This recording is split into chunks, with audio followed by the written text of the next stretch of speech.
Hello guys. तो कैसे हैं आप सब लोग। तो चलिए स्टार्ट करते हैं। Welcome to my channel physics unboxing में आपका सबका स्वागत है। जैसे कि आप जानते हो हमने एक नंबर सीरीज स्टार्ट की थी 12th की, वो आज हम कंटिन्यू करने वाले हैं। हम पढ़ने वाले हैं आवेश, ठीक है। अब आप मेरे को बताना कि जो आवेश है वो किसी भी स्थान पर दो तरीके से उपस्थित हो सकता है। दो कंडीशन है उसकी, या तो वो रहेगा स्थिर और या वो रहेगा गतिमान, ठीक है। जब आवेश स्थिर है तो वो है उत्पन्न करेगा वहां पे सिर्फ और सिर्फ विद्युत क्षेत्र। लेकिन जहां पर आवेश गतिमान है, अब आपको पता है कि गति भी दो प्रकार की पॉसिबल हो सकती है। या तो वो रहेगा समरूप गति करता रहेगा या वो रहेगा असमरूप गति करता हो। जब आवेश समरूप गति करेगा तो वहां पे उत्पन्न होगा विद्युत क्षेत्र के साथ साथ चुंबकीय क्षेत्र भी। लेकिन जहां पर आवेश असमरूप गति करेगा, तो जब असमरूप गति करेगा तो असमरूप गति में क्या क्या उत्पन्न होगा, विद्युत क्षेत्र तो उत्पन्न हो गया होगा, उसके साथ चुंबकीय क्षेत्र होगा और साथ में एक वेव का फॉर्मेशन होगा जिसे बोलते हैं विद्युत चुंबकीय तरंगे। विद्युत चुंबकीय तरंगों को इंग्लिश में बोलते हैं इलेक्ट्रोमैग्नेटिक वेव्स। जरा एक बार वापस देखना, मैं बोर्ड पे समझाता हूँ आपको। आवेश जो है वो किसी भी स्थान पर दो तरीके से रह सकता है, या तो वो रहेगा स्थिर, ठीक है, स्थिर अवस्था रहेगी उसकी, या वो रहेगा गतिशील, ठीक है। आवेश किसी स्थान पर दो तरीके से रह सकता है, या तो वो रहेगा स्थिर या वो रहेगा गतिशील। अब आपको पता है गति भी दो प्रकार की हो सकती है, या तो वो गति करेगा समरूप गति, आवेश कौन सी गति करेगा, समरूप गति, या आवेश गति करेगा असमरूप गति, ठीक है। अब जरा देखो, मैंने बोला कि जब आवेश स्थिर रहेगा तो वह वहां पर उत्पन्न करेगा सिर्फ और सिर्फ इलेक्ट्रिक फील्ड, यानी कि विद्युत क्षेत्र। वह उत्पन्न करेगा वहां पे विद्युत क्षेत्र। विद्युत क्षेत्र को कैपिटल E से डिनोट करते हैं, ठीक है। देखना जरा एक बार वापस सुनना। किसी भी जगह आवेश दो तरीके से उपस्थित हो सकता है, या तो वो रहेगा स्थिर और या वो रहेगा गतिशील। गतिशील के अंदर भी दो पॉसिबिलिटी है, या तो वो करेगा समरूप गति या वो करेगा असमरूप गति। पहले मैं आपको बता दूं समरूप गति का मतलब क्या है। समरूप गति का मतलब ये है पर हर एक टाइम पीरियड में उसका जो वेग है वो हमेशा ही क्या रहेगा, बराबर रहेगा, ठीक है। लेकिन असमरूप गति का मतलब ये है कि हर एक टाइम, हर एक सेकंड में जो उसका वेग है, वेलोसिटी है, वो हमेशा चेंज होती रहेगी, ठीक है। जब आवेश स्थिर है किसी स्थान पर तो वह वहां उत्पन्न करेगा सिर्फ और सिर्फ केवल और केवल विद्युत क्षेत्र, याद रखना, ठीक है। जब आवेश गतिशील हो, गतिशील में भी कैसी गति करता हो, समरूप गति। जब वह समरूप गति करता है तो वह वहां पे उत्पन्न करेगा विद्युत क्षेत्र, तो उत्पन्न करेगा ही करेगा, साथ में उत्पन्न करेगा बच्चों चुंबकीय क्षेत्र भी उत्पन्न करेगा, ठीक है। विद्युत क्षेत्र भी उत्पन्न करेगा और साथ में उत्पन्न करेगा चुंबकीय क्षेत्र भी। विद्युत क्षेत्र को इलेक्ट्रिक फील्ड कैपिटल E से डिनोट करते हैं, जबकि चुंबकीय क्षेत्र को मैग्नेटिक फील्ड B से डिनोट करते हैं, ठीक है। लेकिन जब आवेश गतिशील रहे और कौन सी गति करे, वो असमरूप गति, तो असमरूप गति के अंदर वो क्या उत्पन्न करेगा, देखना जरा, विद्युत क्षेत्र तो उत्पन्न करेगा ही करेगा, ठीक है, चुंबकीय क्षेत्र भी उत्पन्न करेगा ही करेगा, लेकिन इसके साथ एक वेव का निर्माण भी करेगा। उस वेव को यहाँ पे बोलते हैं विद्युत चुंबकीय तरंगे। इसको इंग्लिश में बोलते हैं इलेक्ट्रोमैग्नेटिक वेव। यहां तक कोई दिक्कत? वापस सुनना जरा एक बार, मैं वापस सुनना चाहता हूँ। देखो, आवेश जो है किसी भी स्थान पर दो तरीके से रह सकता है, या तो वो रहेगा स्थिर या वो रहेगा गतिशील। अगर जब आवेश स्थिर है किसी स्थान पे तो वह वहां पर उत्पन्न करेगा सिर्फ और सिर्फ इलेक्ट्रिक फील्ड, विद्युत क्षेत्र। याद रखना, आपको याद रखना है, ठीक है, आगे काम में आएगा। लेकिन जब आवेश गतिशील है, अब गति दो प्रकार की हो सकती है आवेश की, या तो वो गति करेगा समरूप गति या वो गति करेगा असमरूप गति। जब वह समरूप गति करेगा तो वह वहां पर उत्पन्न करेगा विद्युत क्षेत्र के साथ साथ चुंबकीय क्षेत्र भी।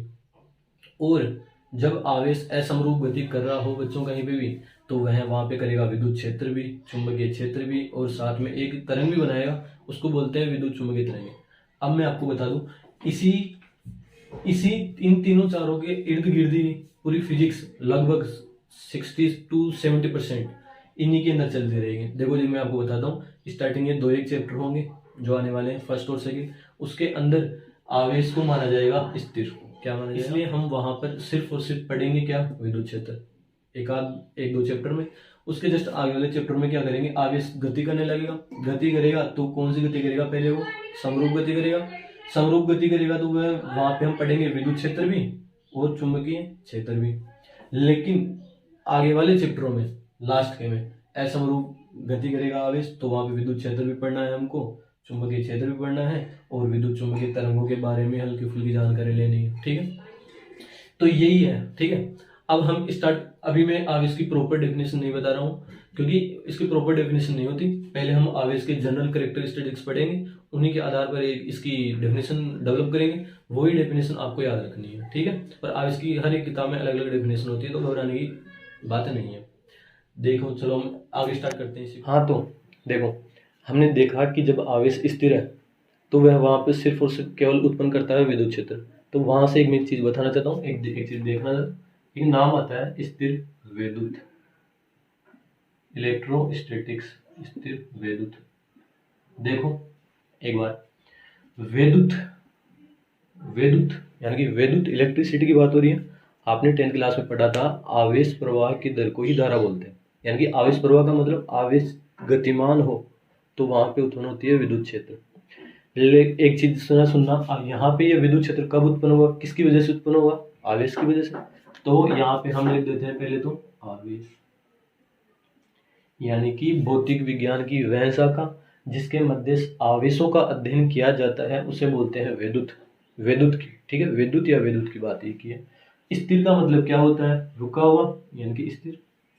तो देख रहे हैं, स्थिर विद्युत का मतलब क्या है, स्थिर विद्युत का मतलब है भौतिक विज्ञान की वह शाखा जिसके मध्य स्थिर आवेशों का अध्ययन किया जाता है, उसे क्या बोलते हैं, स्थिर विद्युत की बोलते हैं। ठीक है यहाँ तक। तो देखो, हम आगे कंटिन्यू करते हैं इस चीज को। एक चीज बताना मेरे को कि प्रत्येक पदार्थ किससे मिलकर बना होता है, आप जानते हो, प्रत्येक पदार्थ मिलकर बना होता है परमाणु से। किससे मिलकर बना होता है, परमाणु से। बहुत सारे परमाणु मिलते हैं फिर बनाते हैं अणु, अणुओं का समूह या फिर बहुत सारे अणु मिलकर बनाते हैं यौगिक। तो मैं इतनी डीप नहीं जा रहा, मैं सिर्फ इतना पूछ रहा हूँ आपसे कि जो पदार्थ है, प्रत्येक पदार्थ किससे मिलकर बना होता है, अल्टीमेट परमाणु से मिलकर बना होता है। और परमाणु के अंदर मूलभूत 3 कण पाए जाते हैं, आप पहले से जानते हो इतनी इस चीज को। तो देखो जरा, मैं परमाणु की बातें करता हूँ एक बार। परमाणु, इसको इंग्लिश में बोलते हैं एटम। देखो, मैं परमाणु की स्ट्रक्चर बना रहा हूँ, ध्यान देना एक बार। ये इसके सेंटर में होता है इसका नाभिक, और इसके चारों तरफ गति करते हैं कौन, इलेक्ट्रॉन।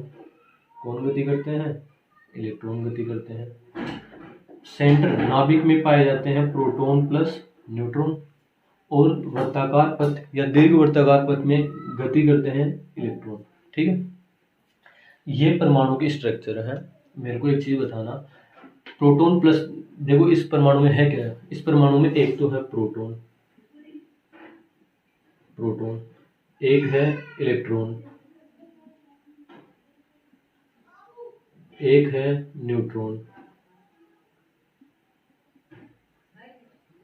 तो आपको एक चीज पता चली कि प्रत्येक पदार्थ परमाणु से मिलकर बना होता है, और परमाणु में होता क्या है, 3 चीजें पाई जाती हैं, प्रोटॉन, इलेक्ट्रॉन, न्यूट्रॉन। इसका मतलब यह है कि प्रत्येक पदार्थ में क्या क्या होते हैं, प्रोटॉन होते हैं, इलेक्ट्रॉन होते हैं, न्यूट्रॉन होते हैं।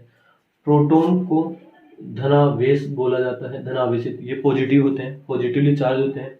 ये नेगेटिव चार्ज होते हैं और ये उदासीन होते हैं, इन पे कोई आवेश नहीं होता, आवेश शून्य होता है। प्रोटॉन पे आवेश कितना होता है, जरा देखना। प्रोटॉन पे आवेश होता है 1.6 × 10⁻⁹ कूलम। ये कूलम क्या है, इसकी यूनिट है।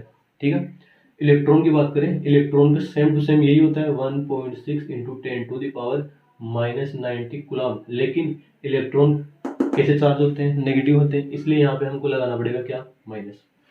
और न्यूट्रॉन पे कोई आवेश होता नहीं। ये मैं किसकी बात कर रहा हूँ, आवेश की बात कर रहा हूँ। देखना एक बार, आवेशों की बात कर रहा हूँ।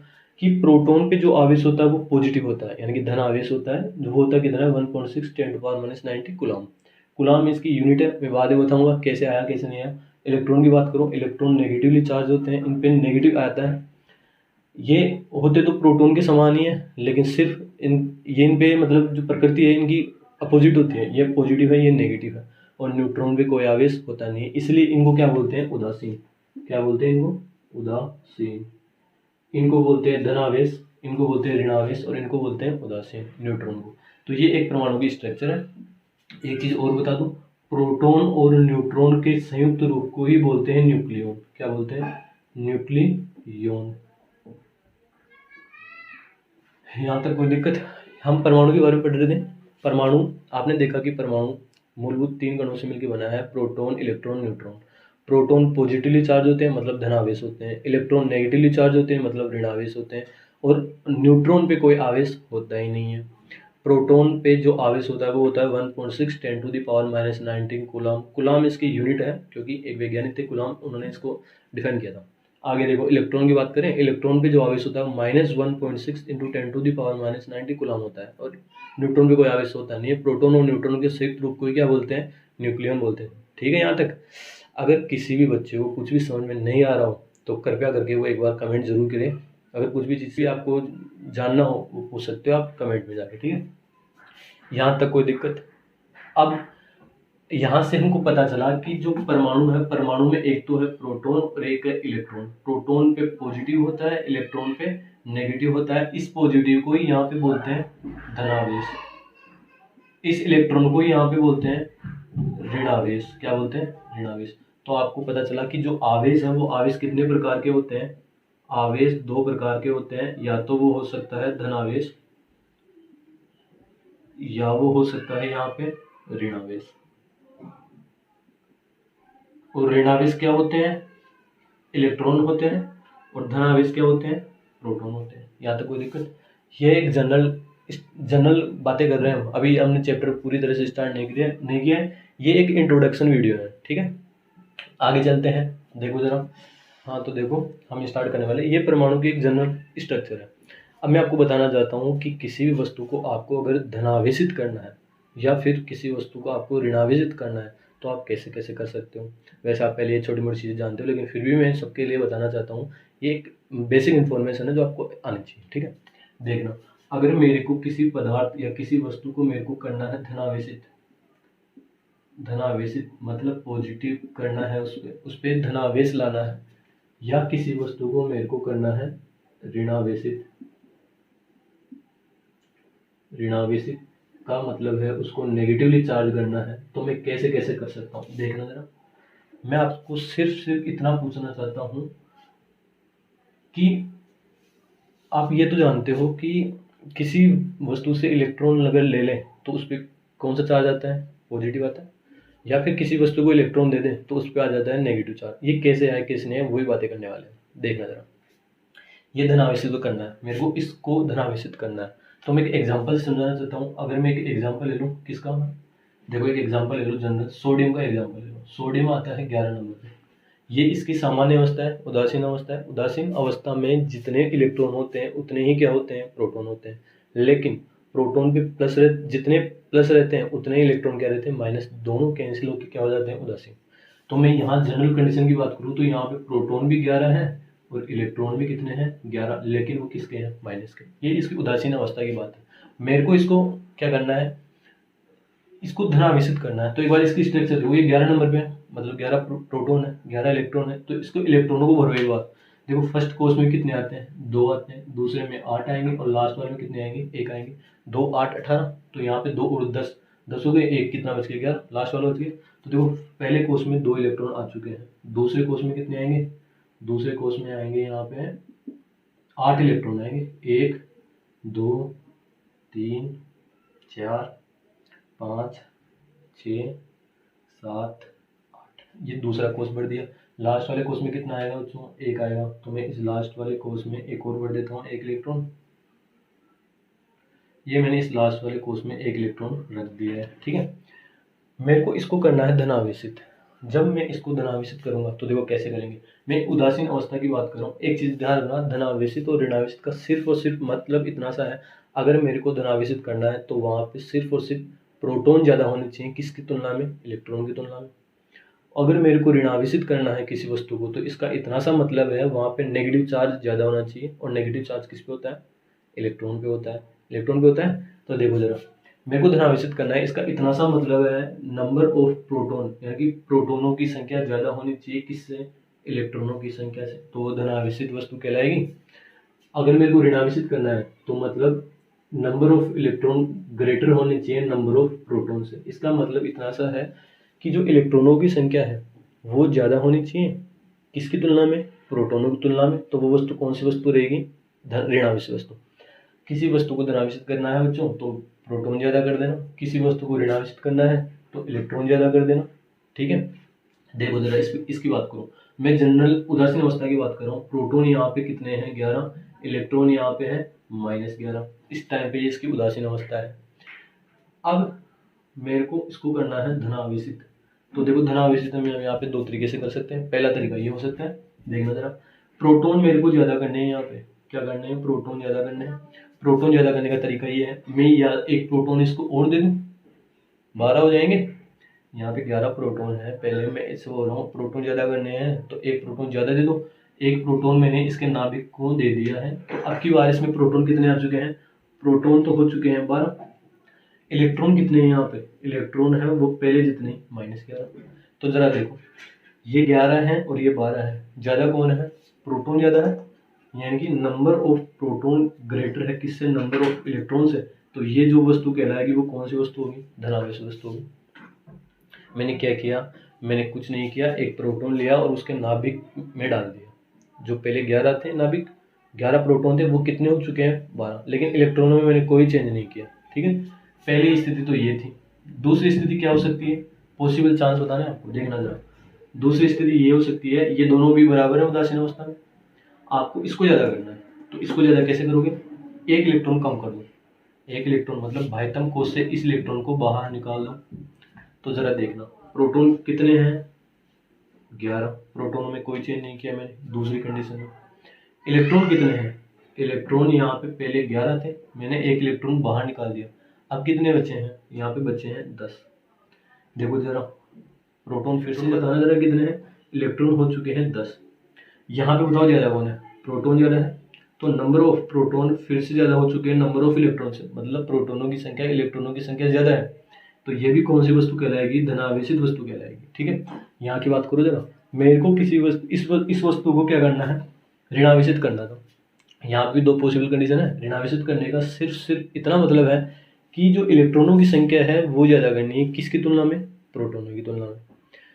तो इलेक्ट्रॉन ज्यादा कैसे कर सकते हो, देखो जनरल कंडीशन में प्रोटॉन भी 11 है, इलेक्ट्रॉन भी 11 है। मेरे को ये इलेक्ट्रॉन ज्यादा करने हैं तो कैसे कर सकते हो, मैं ऐसे बोल रहा हूँ ये 11 ये 11, एक इलेक्ट्रॉन बढ़ा दूं, ये 12 हो जाएंगे और ये 11 हो जाएंगे। मैं ऐसे बोल रहा हूँ बाह्यतम कोश में एक इलेक्ट्रॉन आपने लाके डाल दिया इसमें, तो बताओ प्रोटॉन तो वही 11 है लेकिन इलेक्ट्रॉन हो चुके हैं 12। यहाँ पे देखो ज्यादा कौन है, इलेक्ट्रॉन ज्यादा है, तो यहाँ से आप बोल सकते हो इलेक्ट्रॉनों की संख्या प्रोटॉनों की संख्या की तुलना में ज्यादा है। इसका मतलब ये वस्तु कहलाएगी ऋणावेशित वस्तु। ठीक है, दूसरी कंडीशन क्या हो सकती है, आपको ये ज्यादा करना है अल्टीमेट, तो दूसरा तरीका क्या हो सकता है, ये दोनों बराबर है, एक प्रोटॉन क्या कर दो, कम कर दो। कम करने का मतलब इतना है, नाभिक से एक प्रोटॉन निकाल के आपने कहाँ कर दिया, बाहर कर दिया। ठीक है, तो प्रोटॉन तो हो चुके हैं 10 और इलेक्ट्रॉन कितने हैं यहाँ पे 11। देख के बताओ ज्यादा कौन है, इलेक्ट्रॉन है। फिर से आप क्या बोलोगे, नंबर ऑफ इलेक्ट्रॉन ग्रेटर है किससे, नंबर ऑफ प्रोटॉन से। आप बोलोगे ये वस्तु भी कौन सी है, ऋणावेशित है। तो एक चीज जरा गौर करना, किसी वस्तु को धनावेशित करना है तो आप एक प्रोटॉन डाल सकते हो या फिर एक इलेक्ट्रॉन बाहर निकाल सकते हो, तो वो कहलाएगी धनावेशित। इसी का अपोजिट, किसी वस्तु को ऋणावेशित करना है तो एक इलेक्ट्रॉन डाल सकते हो और एक प्रोटॉन बाहर निकाल सकते हो। लेकिन एक चीज जरा सुनना, ये जो मैंने किया है अभी, क्या ये सही है, इन मैंने 4 कंडीशन बताई है, देखो जरा 1 2 3 4, इनमें से कौन सी सही है कौन सी गलत है, जरा गौर करना। सिर्फ वो कंडीशन ठीक है यहाँ पे जहाँ पे मैंने इलेक्ट्रॉन का ही स्थानांतरण किया है, वापस सुनो, अगर मैंने कहीं पे भी प्रोटोनों का स्थानांतरण किया है, जैसे प्रोटॉन या तो नाभिक में डाले हैं या ना प्रोटॉन नाभिक से बाहर निकाले, वो दोनों ही कंडीशन क्या है, गलत है। अब वो दोनों कंडीशन कौन सी है देखना जरा। प्रोटॉन बाहर है मतलब ये वाली कंडीशन गलत है, इसमें मैंने इलेक्ट्रॉनों का ट्रांसफर किया था, ये वाली कंडीशन क्या है, सही है। प्रोटॉन 11 थे, इलेक्ट्रॉन बाहर निकाल दिया था मैंने। यहाँ की बात करूँ कौन सा सही है कौन सा गलत है, प्रोटॉन 11 है, प्रोटोनों की संख्या कोई चेंज नहीं किया, सिर्फ मैंने इलेक्ट्रॉन का स्थानांतरण किया है, इसका मतलब इलेक्ट्रॉन वाली कंडीशन सही है, ये वाली कंडीशन ऑटोमेटिक क्या हो गई है, गलत। अब ये वाली सही है ये वाली गलत है, क्यों है ये मैं बताना चाह रहा हूँ। ये गलत है ये सही क्यों है, इसको मिटा दूं यहाँ तक देखो।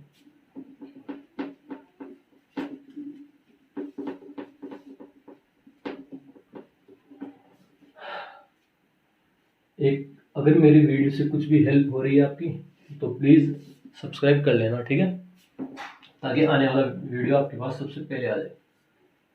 देखो मैं ऐसे बोल रहा था, किसी वस्तु को आपको धनावेशित करना है और किसी वस्तु को आपको ऋणावेशित करना है, तो सिर्फ और सिर्फ आप किन का स्थानांतरण करोगे, इलेक्ट्रॉन का स्थानांतरण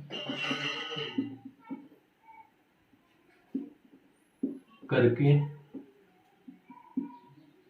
किसी वस्तु को आवेशित किया जा सकता है, किसी वस्तु को आवेशित किया जा सकता है। प्रोटॉनों का स्थानांतरण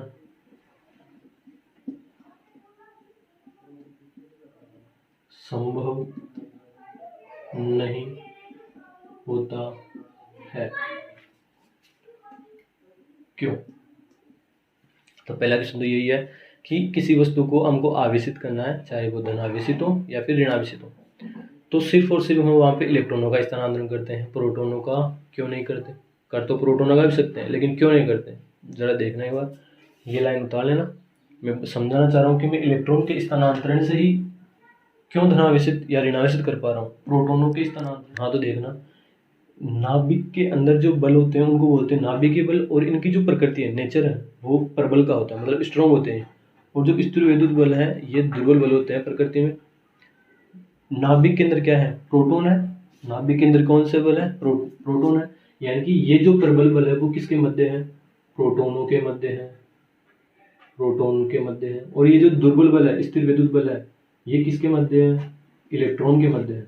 किसके मध्य है, इलेक्ट्रॉनों पर है, ठीक है। तो जब देखो प्रबल बल से आप प्रबल बल से आप प्रोटॉनों को निकालना आसान होगा या इलेक्ट्रॉनों को दुर्बल बल से, आपका आंसर होगा, आप बोलोगे हम दुर्बल बल से आसानी से इलेक्ट्रॉनों को निकाल और उस पदार्थ में डाल सकते हैं। इसका मतलब क्या हुआ, हम सिर्फ किसी वस्तु को आवेशित करना है तो हम किसको स्थानांतरण करते हैं, इलेक्ट्रॉन को। प्रोटॉन को क्यों नहीं करते, क्योंकि वो किस बल से बंधे होते हैं, प्रबल बल से, प्रबल नाभिकीय बल से बंधे होते हैं। तो एक नंबर का क्वेश्चन तो यही बनता है कि हम किसी भी पदार्थ को आवेशित करने के लिए प्रोटॉनों का स्थानांतरण क्यों नहीं करते और इलेक्ट्रॉनों का क्यों करते हैं। अब आपको पता चल गया प्रोटॉनों का क्यों नहीं करते। प्रोटॉनों का इसलिए नहीं करते क्योंकि प्रोटॉन है वो प्रबल बल से बंधे होते हैं, और जबकि इलेक्ट्रॉन है वो दुर्बल बल से बंधे होते हैं, इसलिए हम दुर्बल बलों को आसानी से तोड़ सकते हैं, ठीक है। यहाँ तक कोई दिक्कत, आगे चले देखो जरा। हाँ अभी हमने जो हमारा टॉपिक है उसकी जनरल इंट्रोडक्शन कर रहे हैं, ना कोई हमने टॉपिक आज स्टार्ट किया ना ही कुछ कंप्लीट किया है। देखो फिर से देखो, मैं आवेश की हिस्ट्री की बात करता हूँ। आवेश की हिस्ट्री, आवेश कहाँ से स्टार्ट होता है, आवेश कहाँ से आया कहाँ से नहीं आया, तो हम इस टॉपिक को आगे बढ़ा रहे हैं, ठीक है। अभी तक हमने ना कुछ नहीं पढ़ा, बस सिर्फ इंट्रोडक्शन कर रहे हैं आज इस चैप्टर का। देखो आगे बात करेंगे हम आवेश की। आवेश चल रहा है आज, तो आवेश ना तो आवेश चल ही रहा है ना, इसकी डेफिनेशन बताई मैंने, फिर भी देखो एक बार आवेश की हिस्ट्री देखते हैं एक बार। 600 ईसा पूर्व, कितने ईसा पूर्व, 600 ईसा पूर्व एक वैज्ञानिक आए, उन वैज्ञानिक का नाम था थेल्स। क्या नाम था, थेल्स। उन्होंने क्या किया देखो जरा, उन्होंने एम्बर, एक पदार्थ था, एक छड़ ली एम्बर की, उस एम्बर की छड़ को रब किया, रगड़ा, किसके साथ, रेशम के कपड़े के साथ, रेशम के कपड़े के साथ वैज्ञानिक थेल्स ने क्या किया, एम्बर कोई पदार्थ होता है, उसकी छड़ को रेशम के कपड़े से रगड़ा, मतलब ये एम्बर है मान लो और ये रेशम का कपड़ा है, इन दोनों को आपस में रगड़ा, रब किया। तो उसने देखा इस एम्बर की जो प्रकृति है वो क्या हो चुकी है, नेचर है इसका वो चेंज हो चुका है, इसका नेचर वो क्या हो चुका है, चेंज हो चुका है। चेंज होने का मतलब ये है, देखना जरा, जब इस एम्बर की छड़ को रेशम के कपड़े से रगड़ा गया और कागज के छोटे छोटे टुकड़ों, घास फूस के टुकड़ों के पास लेके गए, तो इस एम्बर ने उन सबको अपनी तरफ आकर्षित कर लिया, मतलब वो सब के सब इस एम्बर की छड़ के सतह पे, सरफेस पे चिपक गया आके। तो वैज्ञानिक थेल्स ने देखा कि ये गुण है ना रगड़ने के बाद ही आया है, इसका मतलब ये एम्बर की छड़ पे क्या आ चुका है, या तो धनावेश है या क्या है, ऋणावेश है। तो यहाँ से आवेश की स्टार्ट, आवेश के बारे में जानना स्टार्ट किया 600 ईसा पूर्व थेल्स नामक वैज्ञानिक। थेल्स के जस्ट बाद कौन से वैज्ञानिक आए, गिलबर्ट। कौन से वैज्ञानिक आए, गिलबर्ट। पहले कौन से थे, थेल्स। थेल्स ने क्या किया, बस रेशम के कपड़े को एम्बर के साथ रगड़ा और उन्होंने देखा कि इसकी प्रकृति क्या हो चुकी है, चेंज हो चुकी है। गिलबर्ट ने इसी एक्सपेरिमेंट को थोड़ा आगे बढ़ाया, कुछ ज़्यादा कुछ कर नहीं पाया इसके अंदर। गिलबर्ट की जस्ट बाद कौन से आए, Benjamin Franklin. Benjamin Franklin, Franklin, Benjamin Franklin. इन्होंने आवेश की इस एक्सपेरिमेंट को थोड़ा और आगे लेके गए। देखो क्या किया, बेंजामिन फ्रैंकलिन पहले आए थेल्स। थेल्स ने एम्बर की छड़ को रेशम के कपड़े के साथ रगड़ा, तो उन्होंने देखा इसका नेचर, एम्बर का नेचर जो चेंज हो चुका था, वो छोटे छोटे टुकड़ों कागज को आकर्षित कर रहा था, ठीक है।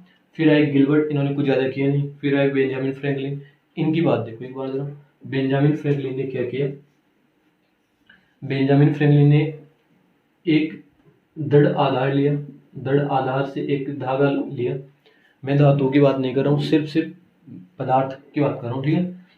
एक दृढ़ आधार लिया, उससे एक धागा लटकाया, ठीक है। इस धागे से एक छड़ बांधी, कांच की छड़। ये कौन सी छड़ है, कांच की छड़, ठीक है। जब इस कांच की छड़ को उन्होंने रेशम के कपड़े के साथ रगड़ा,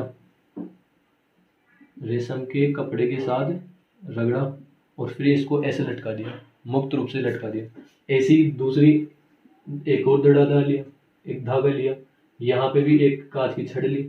इस कांच की छड़ को फिर से किसके साथ रगड़ा, रेशम के कपड़े के साथ रगड़ा।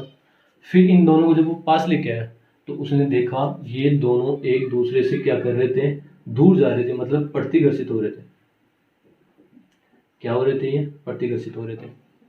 बेंजामिन फ्रैंकलिन ने क्या किया, कांच की छड़ को, ये धागा है, धागा, ठीक है, कांच की छड़ को रेशम के कपड़े के साथ रगड़ा, फिर मुक्त रूप से लटका दिया। फिर एक और कांच की छड़ ली, उसको भी रेशम के कपड़े के साथ रगड़ा। दोनों को जब पास पास लेके आया, तो उसने पाया कि ये दोनों कांच की छड़ें हैं, वो एक दूसरे से कैसे जा रही है, दूर जा रही है, मतलब वो एक दूसरे को क्या कर रही है, प्रतिघर्षित कर रही है। फिर उन्होंने एक चीज़ और की, बेंजामिन फ्रैंकलिन ने, देखो क्या किया, इसी को आगे बढ़ाया। उन्होंने दृढ़ आधार लिया, कांच की छड़ ली, कांच की छड़ को रगड़ा किससे, रेशम के कपड़े के साथ। फिर एक उन्होंने ली प्लास्टिक की छड़, अब की बार कांच की छड़ नहीं ली, ये कांच की थी, ठीक है। अब की बार उन्होंने कौन सी छड़ ली, प्लास्टिक की छड़ ली, स्केल वगैरह, ठीक है। प्लास्टिक की छड़ को रगड़ा फिर से किसके साथ, रेशम के कपड़े के साथ। कहने का मतलब पहली बार उन्होंने एक्सपेरिमेंट किया, उसमें उन्होंने समान समान कांच की छड़ें ली और उनको किससे रगड़ा, दोनों को रेशम से रगड़ा, पास लेके आया, प्रतिघर्षित हुई। अब उसने चेंज किया, कांच की छड़ को रेशम के साथ रगड़ा, लेकिन अब की बार कांच की छड़ नहीं ली उसने, उसने ली प्लास्टिक की छड़। प्लास्टिक की छड़ को रेशम के साथ नहीं, उसने रगड़ा बिल्ली की जो स्किन होती है ना, बिल्ली की फर या स्किन बोलते हैं इसको ना, बिल्ली की स्किन से रब किया, की छड़ को लटका दिया। बेंजामिन फ्रैंकलिन ने कांच की छड़ को रेशम से रगड़ा, एक और ली प्लास्टिक की छड़, उसको रगड़ा बिल्ली की खाल, बिल्ली की फर से। जब दोनों को पास लेके आया, तो ये दोनों एक दूसरे को क्या कर रही थी, आकर्षित कर रही थी, ये दोनों एक दूसरे से चिपकने की कोशिश कर रही थी। कहने का मतलब ये एक दूसरे को क्या कर रही थी, आकर्षित कर रही थी।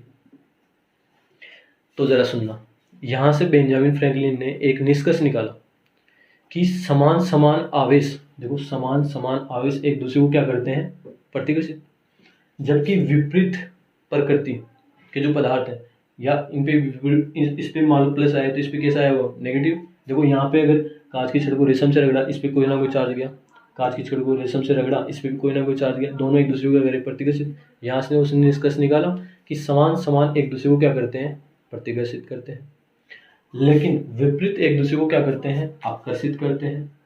तो बेंजामिन फ्रैंकलिन ने क्या किया, इसको नाम दे दिया, इन आवेशों को नाम दे दिया धनावेश और ऋणावेश। तो जरा एक बार वापस देखना,